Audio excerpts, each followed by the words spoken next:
வணக்கம் சார். வணக்கம் மேடம். வணக்கம். சார் இப்போ இந்தியாவுல கோல்டு இம்போர்ட் டியூட்டி 15% இன்க்ரீஸ் ஆயிருக்கு.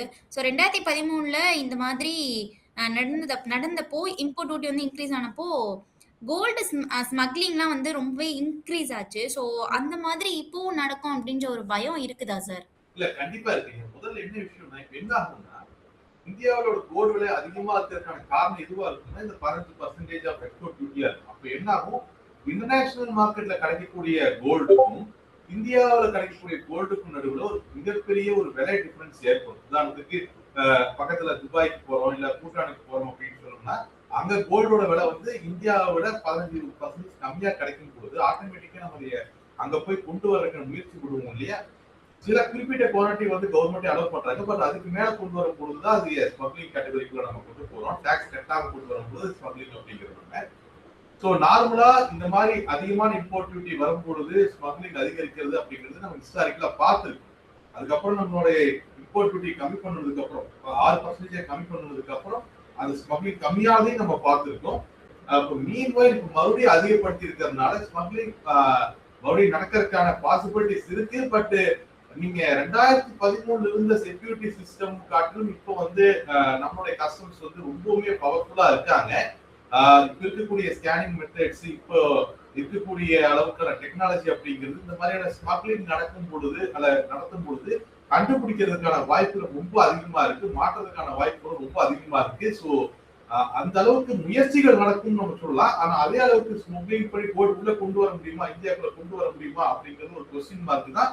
இன்னைக்கு இருக்கக்கூடிய கஸ்டமர் இருக்கக்கூடிய டெக்னாலஜி ஸ்கேனர்ஸ் எல்லாம் பார்க்கும்போது கொஞ்சம் டிஃபிகல்ட்டான ப்ராசஸ் தான் மேடம். சரி இப்போ கோல்டோட பிரைஸ் வந்து ரெக்கார்ட் அதாவது ஹைல இருந்தாலுமே வந்து டாக்ஸ் அதிகமா இருந்தாலும் சரி, இந்தியர்கள பொறுத்தவரையும் கன்டினியூஸா கோல்டு வந்து வாங்கிக்கிட்டே இருக்காங்க. ஸோ அதுக்கான ரீசன் என்ன சார்? இல்ல முதல்ல மத்த யுஎஸ் மாதிரியான நாடுகள்ல நீங்க பாத்தீங்கன்னா அங்க கோல்டு எவ்வளவு வச்சிருக்கோங்கிறது எந்த ஒரு குடும்பத்திலயும் ஸ்டேட்டஸ் சிம்பிளா எல்லாம் கிடையாது. இந்தியாவில தான் கோல்டு எவ்வளவு வச்சிருக்கோம் அப்படிங்கிறது ஒரு ஸ்டேட்டஸ் சிம்பிளா இருக்கு. நீங்க ஒரு கல்யாணத்துக்கு நகைகள் அதிகமா போட்டுட்டு போறதோ, இல்ல நீங்க பேச்சுவார்த்தையில கல்யாணத்துல அதிகமான நகைகளை ஒரு தௌரியா கைமாத்திக்கிறதோ இந்தியாவோட பழக்கமா இருக்கக்கூடிய ஒரு விஷயம் தான். இங்க கோல்டு அப்படிங்கிறது வெறும் இன்வெஸ்ட்மெண்ட் மட்டும் கிடையாது. அதுதான் இங்க பாயிண்டே. கோல்டு எவ்வளவு அதிகமா இருந்தாலும், எவ்வளவு தூரம் அதிகமா இருந்தாலும் இன்னுமே அது ஒரு ஸ்டேட்டஸ் சிம்பிளா இந்தியாவில பார்க்கப்படுது. அந்த ஸ்டேட்டஸ் சிம்பிள் அப்படிங்கிற இடத்துல இருந்து கோல்டு வெளியே வந்தா தான் இந்த கோல்டு விலை அதிகமாயிருச்சு, இந்த பொருள் நம்மளுக்கு தேவையில்லை, இதுக்கு வச்சு வாங்க வேண்டிய அவசியம் இல்லை, ஒரு தாட் நோக்கியே போகும். அது வரைக்கும் அந்த தாட்ல இருந்து மக்கள் மாறுவாங்களா அப்படிங்கிறது மிகப்பெரிய கேள்விக்குறிதான். இன்னும் 5 வருஷம் கழிச்சும் 10 வருஷம் கழிச்சும் கோல்டு இன்னுமே டபுள் விலையில இருந்தாலுமே தன்னுடைய ஸ்டேட்டஸை நிரூபிக்க மக்கள் தங்கம் வாங்கிக்கிறதும் அதை அணிஞ்சுக்கிறதும் அப்படிங்கிறது காலகாலமா இருந்துட்டு வந்த பழக்கம் அப்படிங்கிறது அவ்வளவு சீக்கிரம் மாறிடுமா அப்படிங்கிறது மிகப்பெரிய கொஸ்டின் மார்க். எனக்கு தெரிஞ்சு இன்னொரு 3-4 ஜெனரேஷன் கூட எடுத்துக்கலாம். நம்ம தங்கத்தை இன்வெஸ்ட்மெண்ட் பொருளா பார்க்க ஆரம்பிச்சு ஸ்டேட்டஸ் இருந்து எடுக்கிறது. Okay sir. சார் இப்போ வந்து கவர்மெண்ட் உண்மையிலேயே இந்த கோல்டு இம்போர்ட்ஸ கண்ட்ரோல் பண்ண தான் ட்ரை பண்றாங்களா? இல்ல இந்தியர்கள வந்து நம்மள அந்த ட்ரெடிஷனல் சேவிங்ஸ் கல்ச்சர்லாம் வந்து சேஞ்ச் பண்ண ட்ரை பண்றாங்களா சார்? இல்ல முதல்ல கவர்மெண்ட் இப்போ வந்து கோல்டு இம்போர்ட்ட கம்மி பண்றதுக்கோ அல்லது கல்ச்சர் சேஞ்ச் பண்ணி அவங்க ட்ரை பண்ணல. இப்போ அவங்களோட மேஜர் இஷ்யூ வந்து ஐஎன்ஆர் வீக்கா இருக்கிறது தான். ஐஎன்ஆர் மிகப்பெரிய வீக்கா இருக்கிறது தான் இப்போதைக்கான மேஜர் மிகப்பெரிய இஷ்யூ. அப்போ அந்த ஐஎன்ஆர் ஸ்டேபிள் ஆக்கணும்னா நம்ம இம்போர்ட் பண்ணக்கூடிய பொருளை கம்மி பண்ணணும். நம்ம இம்போர்ட் பண்ணக்கூடியதுல மிகப்பெரிய அளவுல பிரச்சனைகள் இருக்கக்கூடிய க்ரூட் ஆயிலும் கோல்டு. க்ரூட் ஆயில நம்ம கம்மி பண்றது அப்படிங்கிறது பாசிபிலிட்டி ரொம்ப கம்மி. அதுக்கு நம்ம பிரைம் மினிஸ்டர் வந்து ஒர்க்கம் போகிறது ஃபாலோ பண்ணி அந்த மாதிரி நிறைய சஜஷன்ஸ் கொடுத்தாரு. அப்போ ஆப்வியஸ்லி அடுத்த இடத்துல இருக்கக்கூடிய பொருள் வந்து இந்த கோல்டு தான். இந்த கோல்ட இம்போர்ட்டை நம்ம ஓரளவு கம்மி பண்ணாதான் ஐஎன்ஆர் ஸ்டேபிள் பண்ண முடியும். முதல்ல ஃபர்ஸ்ட் விஷயம் நம்ம புரிஞ்சுக்க வேண்டியது, இப்போ வந்து யாரும் கல்ச்சரை மாத்துறதுக்கோ இல்ல கோல்ட வாங்காதீங்கன்னு சொல்றதுக்கோ காரணம் வந்து கோல்டு கிடையாது, ஐஎன்ஆர். ஐஎன்ஆர் வீக்கா பர்ஃபார்ம் பண்ணுது. நம்ம பெரிய அளவிலான பணத்தை இந்த கோல்டு க்ரூட் இம்போர்ட்டுக்கு நம்ம செலவழிச்சுட்டு இருக்கோம். க்ரூட் ஆயில்ல நம்ம செலவழிக்கிற பணம் கூட அது வந்து ஒரு தொழிலுக்கு அல்லது வருமானத்தை ஈட்டுறதுக்கான விஷயத்தை நோக்கி நகருது. ஆனா கோல்ட்ல நம்ம செலவழிக்கக்கூடிய பணம் என்னவாகுதுன்னா, கோல்டு வாங்கி நம்ம சும்மா பீரோல வச்சிருக்க போறோம். கோல்டு நீங்க முடக்கி வச்சிருக்கக்கூடிய பணம் வந்து மறுபடியும் சொசைட்டில புலங்குதானா இல்ல. க்ரூட் வாங்குறதுக்காக நம்ம செலவு பண்ணக்கூடிய பணம் க்ரூட் லாரி ஓடுது, பஸ் ஓடுது, அது போக்குவரத்து சுலபப்படுது, தொழில் நடக்கிறதுக்கு வாய்ப்புகள் அமைச்சு கொடுக்குது. ஆனா கோல்டு இன்வெஸ்ட் பண்ணக்கூடிய பணம் யூரோப்ல இருக்கு. ஸோ ஆப்வியஸ்லி இங்க கல்ச்சர் சம்பந்தப்பட்டதோ அல்ல கோல்டு இம்போர்ட் சம்பந்தப்பட்டதோ இல்ல இப்ப பிரச்சனை ஐஎன்ஆர் சம்பந்தப்பட்டது. சப்போஸ் நாளைக்கு ஐஎன்ஆருடைய இன்னுமே ஸ்ட்ராங் ஆகி ஐஎன்ஆர் மறுபடியும் ஒரு 70 ரூபாய் 80 ரூபாய் ரேஞ்சுகளுக்கு மறுபடியும் வரும்பொழுது இந்த கோல்டு இம்போர்ட் டாக்ஸ் வந்து கம்மி பண்ணப்படும். அந்த கோல்டு வாங்குறது பெரிய தலைப்பு எதுவும் இருக்கிறதுக்கான வாய்ப்புகள் இருக்காது. Okay sir.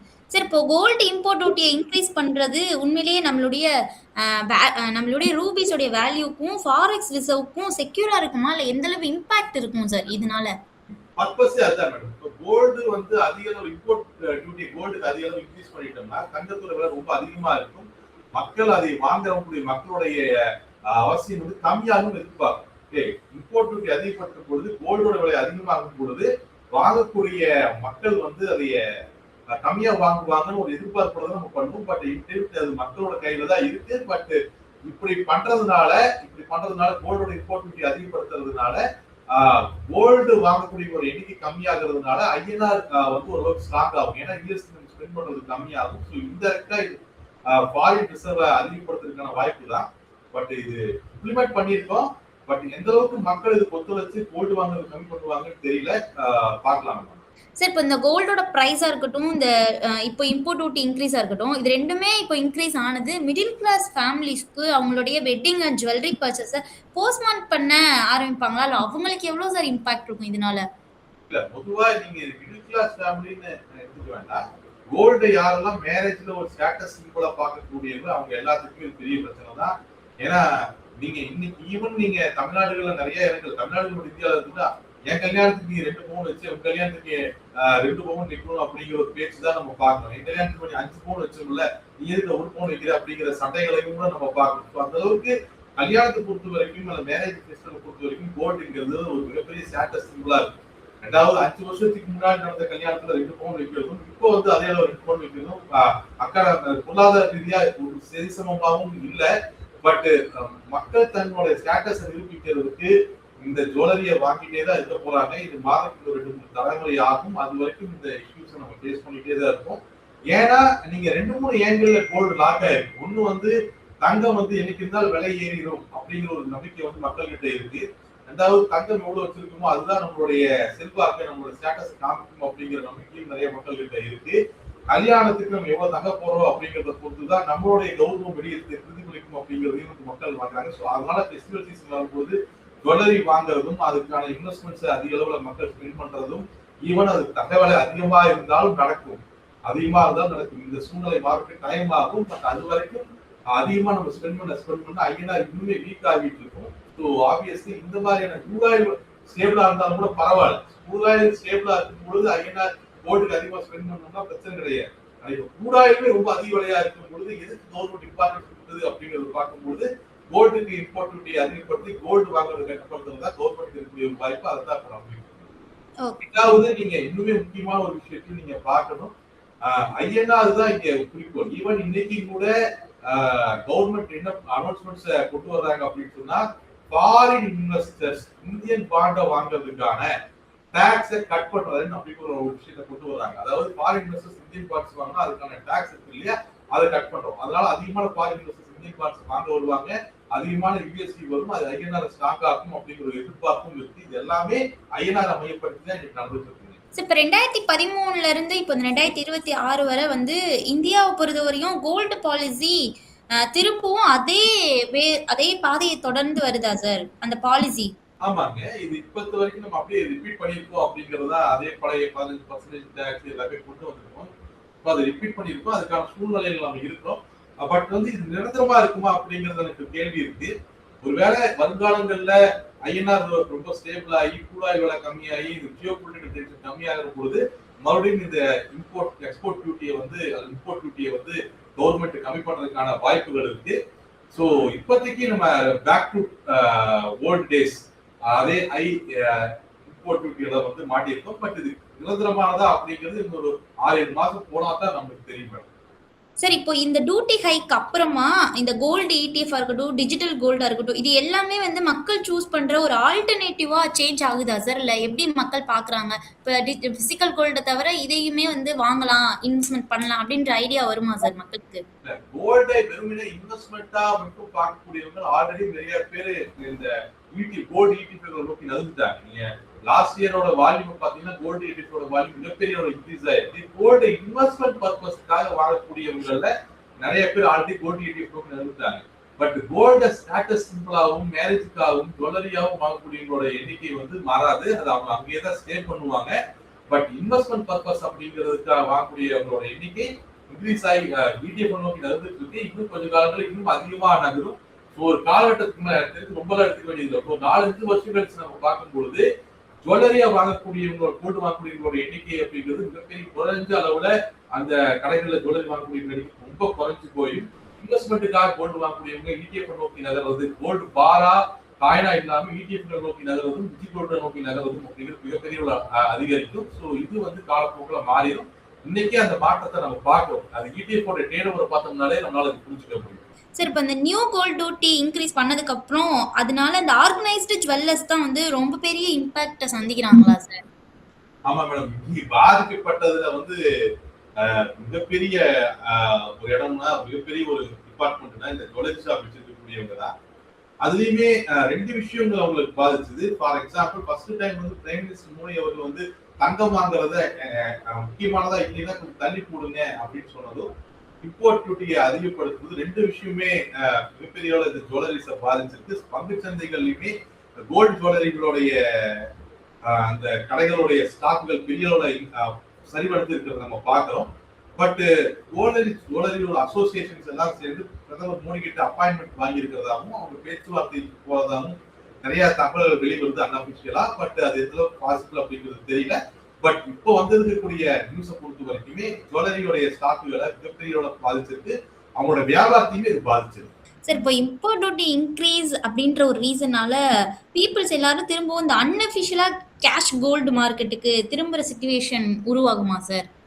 உருவாகும். பட் பழைய மாதிரி இருக்காது. ஏன்னா நீங்க 2013 காலகட்டங்கள்ல பாத்தீங்கன்னா அப்போ யூபிஐ யூஸ் பண்ணி மக்கள் பழகல, கிரெடிட் கார்டு யூஸ் பண்ணி மக்கள் பெரியவர்கள பழகல. பட் இன்னைக்கு இருக்கக்கூடிய மக்கள் வந்து பெருமளவு பணத்தை யூபிஐல பரிவர்த்தனை பண்ண பழகிட்டாங்க. பெருமளவுல யாரும் ஏடிஎம் வந்து கேஷ் இருக்கக்கூடிய எண்ணிக்கையே கம்மியா இருக்கிறத நம்ம பார்க்கிறோம். ஸோ டிஜிட்டல் டிரான்சாக்ஷன் அதிகமா இருக்கக்கூடிய இந்த காலகட்டங்கள்ல எவ்வளவு தூரம் கேஷா வச்சு மறுபடியும் அதே அளவுக்கு கோல்டு வாங்குவாங்களா அப்படிங்கிறது சந்தேகம் தான். பட் நீங்க சொல்ற மாதிரி பிளாக் மார்க்கெட்டுகள்ல கேஷ் யூஸ் பண்ணி கோல்டு வாங்கக்கூடியவங்களோட எண்ணிக்கை கடந்த 1 வருஷம் 2 வருஷம் இந்த அதிகரிக்கும். பட் பழைய மாதிரி 2013 மாதிரி அந்த அளவுக்கு பீக் இருக்கு அதிகரிக்குமா அப்படின்னா அந்த அளவுக்கு அதிகரிக்கான வாய்ப்பு இல்லை. ஏன்னா டிஜிட்டல் டிரான்சாக்ஷன் நிறைய மக்கள் ஆல்ரெடி மாறிட்டாங்க. லிக்விட் கேஷை கையில் வச்சுக்கூடிய எண்ணிக்கை ரொம்ப கம்மியாயிருச்சு. ஈவன் 20 ரூபாய்க்கு டீ குடிச்சாலும் ஜிபேல பே பண்ணக்கூடிய பழக்கம் வந்துருச்சு. 20 ரூபாய் கூட பாக்கெட்ல வச்சுக்காம வெறுமனை போனை மட்டும் எடுத்துட்டு கடைக்கு போறவங்களோட எண்ணிக்கை அப்படிங்கிறது அதிகமா இருக்கு. இந்த காலகட்டங்கள் அந்த அளவுக்கு இது மறுபடியும் பீக் ஆகுமா அப்படிங்கிறது சந்தேகம் தான். Okay sir. சார் இப்போ இந்தியாவில் வந்து கோல்டு டிமாண்டு குறையவே இல்லை அப்படின்னாலும் இந்த இம்போர்ட் டியூட்டி ஹைக் வந்து ஒவ்வொரு டைமும் வந்து இதாகுதா சார்? லாஸ் ஆகுதா? அந்த முடிவே வந்து தப்பாகுதா சார்? இல்ல முதல்ல வந்து கோல்டு டிமாண்ட் ஹையாவே இருந்துச்சு. ஈவன் இம்போர்ட் டியூட்டி அதிகப்படுத்தின வரைக்கும் கோல்டு டிமாண்ட் ஹையாவே இருந்துச்சுன்னா ஐஎன்ஆர் தொடர்ந்து பாதிப்புள்ளதா இருக்கும். பட் இம்போர்ட் டியூட்டி மூலியமா கவர்மெண்ட் சில ரெவன்யூக்கள் கிடைக்கும். அவங்க டேலி பண்ணிக்கிறதுக்கு டேலி பண்ணிக்கிறதுக்கு ஒரு சப்போர்ட்டா இருக்கும். மற்றபடி எனக்கு தெரிஞ்சு இம்போர்ட் டியூட்டி அதிகப்படுத்துறதுனால கொஞ்சமாச்சு இந்த கோல்டு வாங்கக்கூடியவங்களோட எண்ணிக்கை கம்மியாகும், கொஞ்சம் விலை கம்மியாகட்டும் அப்படின்னு எதிர்பார்க்கக்கூடியவங்க அதிகமா கம்மியா உருவாவாங்க. பட் இப்போதைக்கு 2-3 நாட்கள்ல தான் ஆயிருக்கு இந்த இம்போர்ட் டியூட்டி வந்து. பட் இந்த சமயத்துல அந்த அளவுக்கு டிமாண்ட் கம்மியாயிருச்சுன்னா இப்போ வரைக்கும் டேட்டா படி அந்த மாதிரி இல்லை. அந்த அளவுக்கு அபிஷியல் டேட்டாஸ் வெளியே வரல. நம்ம அடுத்த மாசத்துலதான் டேட்டாக்கள் வெளியே வரும் பொழுதுதான் உண்மையாலுமே இம்போர்ட் டியூட்டினால கோல்டு டிமாண்ட் கம்மியா இருக்கு அப்படிங்கறத நம்மளால பார்க்க முடியும். அது வெயிட் பண்ணி தான் நம்ம பார்க்க முடியும். Thank you sir. தேங்க்யூ.